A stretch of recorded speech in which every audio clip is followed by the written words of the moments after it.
Assalamualaikum warahmatullahi wabarakatuh. Sampurasun. Selamat pagi, salam sejahtera bagi kita semua. Bismillah walhamdulillah. Wassalatu wassalamu ala rasulillah wa ala alihi wa sahbihi wa mawala. Rabbi shrah li sadri wa yassir li amri wahlul 'uqdatam min lisani yafqahu qawli. Amma ba'du.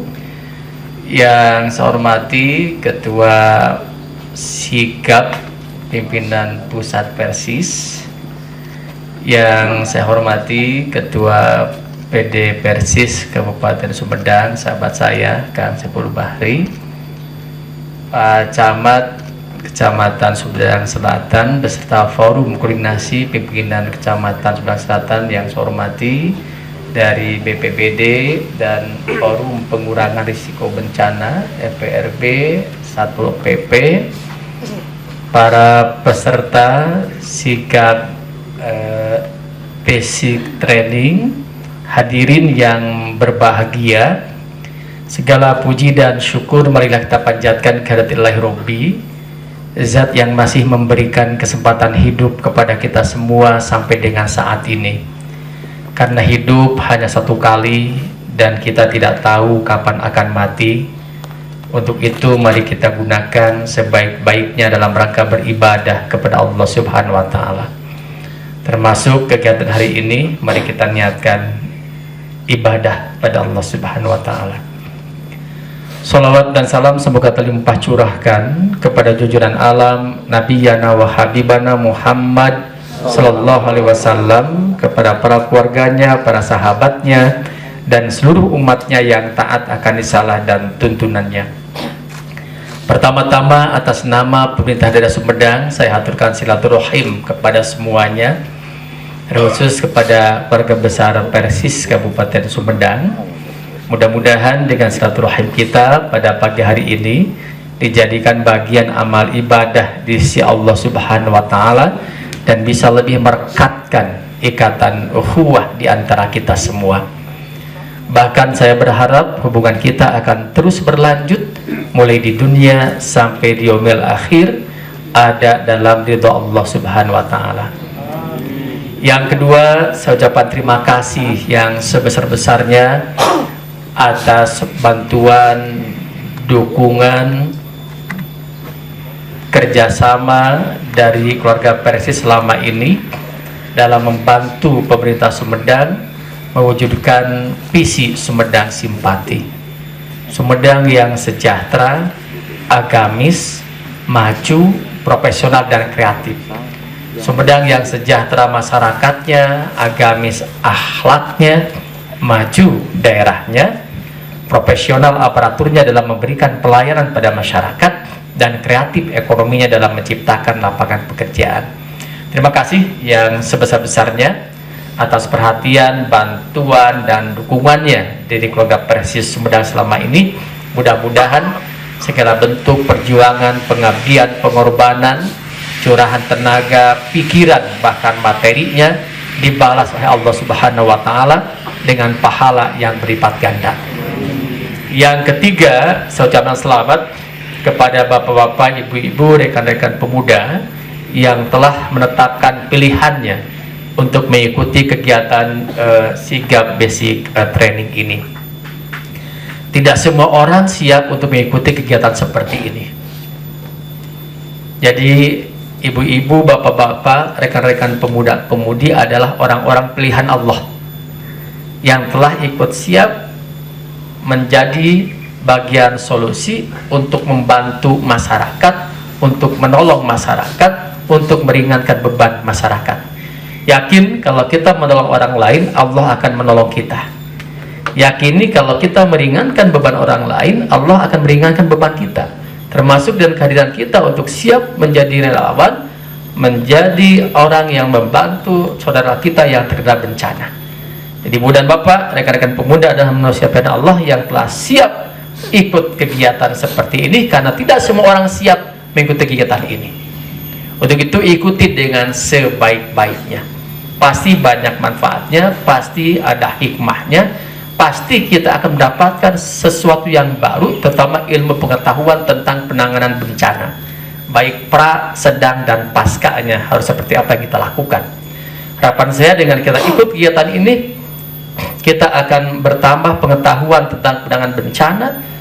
Setelah bertambah pengetahuan akan paham, setelah paham akan aware, akan sadar, setelah sadar tentunya akan mengeksekusi apa yang menjadi keyakinan kita ini.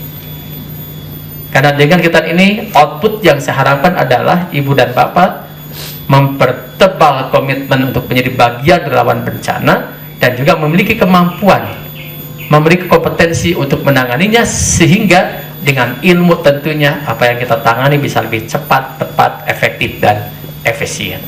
Itu harapan saya dengan kegiatan yang luar biasa ini.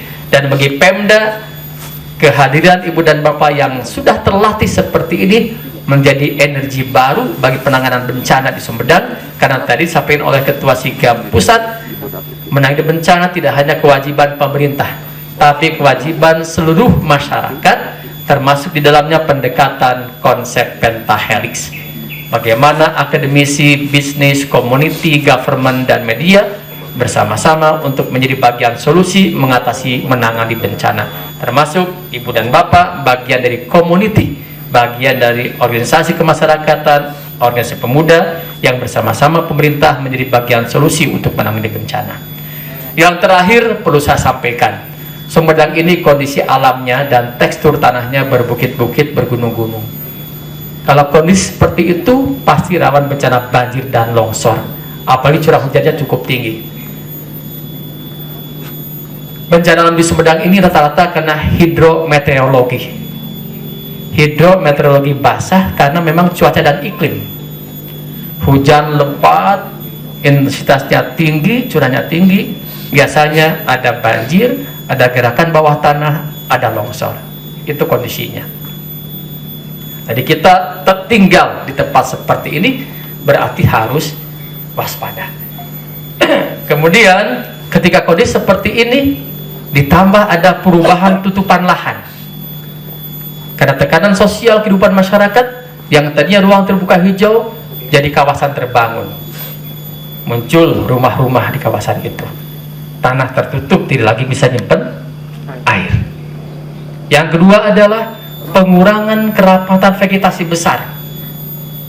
Pengurangan kerapatan vegetasi besar, tanam-tanaman ditebang, jadi tidak rapat lagi pohon-pohon yang besar itu. Itu yang kedua. Yang ketiga tentunya semakin pesatnya pembangunan kawasan pemukiman tidak diimbangi dengan daya dukung lingkungan.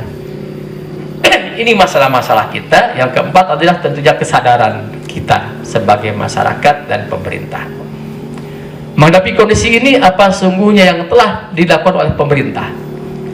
Pertama, setiap tahun rutin sebelum masuk musim hujan kami apel siaga. Kekuatan pemerintah, TNI, Polri, dan masyarakat apel siaga menghadapi bencana. Kalau bencana harus siap siaga, ready for use, seperti itu. Yang kedua adalah kami sudah menyebarluaskan pemetaan peta-peta rawan bencana dan longsor di Sumedang, termasuk pada para camat, kepala desa yang tinggal di rawan longsor dan banjir harus lebih waspada. Yang ketiga, saya instruksikan ke seluruh aparat bagaimana yang tinggal di tempat-tempat rawan tersebut, kalau di rawan longsor, saluran drainasenya perbaiki, terasering-nya perbaiki. Kalau hujan lebat, pindah, evakuasi dulu ke tempat yang aman. Itu kami sudah arahkan sejak awal. Yang keempat, supaya pembangunan ini betul-betul diimbangi dengan daya dukung lingkungan, tidak merusak lingkungan. Sejak menjabat Bupati, saya sudah instruksikan tidak lagi membangun di tempat-tempat yang kemiringannya di atas 15%. Sudah saya instruksikan itu. Karena memang sekarang ada aturan normatif, administratif, itu memang bisa diakali. Misalnya begini, ini bangunan kecuramannya 20%. Tapi ketika ajukan izin dipapas dulu, menjadi kecuramannya di bawah 15%. Secara administratif itu bisa terpenuhi, tapi secara substantif itu melanggar. Makanya saya minta ke dinas perizinan itu harus kondisi awal yang menjadi patokan ketika memberi izin, bukan kondisi yang sudah direkayasa sehingga menjadi 15% ke bawah kemiringannya. Itu sudah kami arahkan. Itu langkah-langkah kami untuk mencegah bencana. Dan betul tadi kata Pak pimpinan dari pusat, pra bencana ini lebih antisipatif, melakukan mitigasi risiko bencana. Dan ketika ada bencana, langkah-langkah yang kita lakukan, pengalaman kami adalah yang pertama adalah selamatkan korban yang masih hidup dan yang meninggal dunia, dievakuasi. Jadi pertama itu evakuasi yang selamat dulu, jaga keselamatan jiwa dulu. Evakuasi yang selamat, evakuasi yang meninggal dunia. Yang kedua, dilokalisir. Bagaimana kalau longsor, longsorannya tidak melebar, dilokalisir. Yang ketiga, pastikan pengungsi mendapatkan perhatian, mendapatkan pemenuhan kebutuhan-kebutuhan dasarnya. Malah kalau di Cimanggung sampai kita siapkan wifi tiap tendanya dan tiap tempat pengungsian. Itu. Jadi yang ketiga, pastikan pengungsian. Yang keempat adalah rehabilitasi dan rekonstruksinya. Seperti contoh Cimanggung sekarang, kami sedang membuat tembok penahan, pelandaian, dan terasering oleh BBWS. Ada rekonstruksinya, rehabilitasinya dengan penanaman pohon, dan relokasinya. Yang zona merah 136 kakak itu harus pindah mau tidak mau. Akan kami jadikan ruang terbuka hijau, taman lestari atau taman peringatan. Dan kami sedang mengupayakan untuk relokasinya, sudah siap bantuannya, tinggal nyari lahannya. Saya sampai datang langsung ke Dirjen Perumahan, ketemu langsung Kepala BNPB, kemarin ketemu lagi di Jakarta, bagaimana yang relokasi bisa terpenuhi. Nah, untuk mengatasi bencana, supaya bisa cepat diatasinya, tepat datanya, kami punya aplikasi. Ini yang mungkin belum dimiliki oleh daerah lain. Kita punya aplikasi, nanti bisa disampaikan oleh pemateri.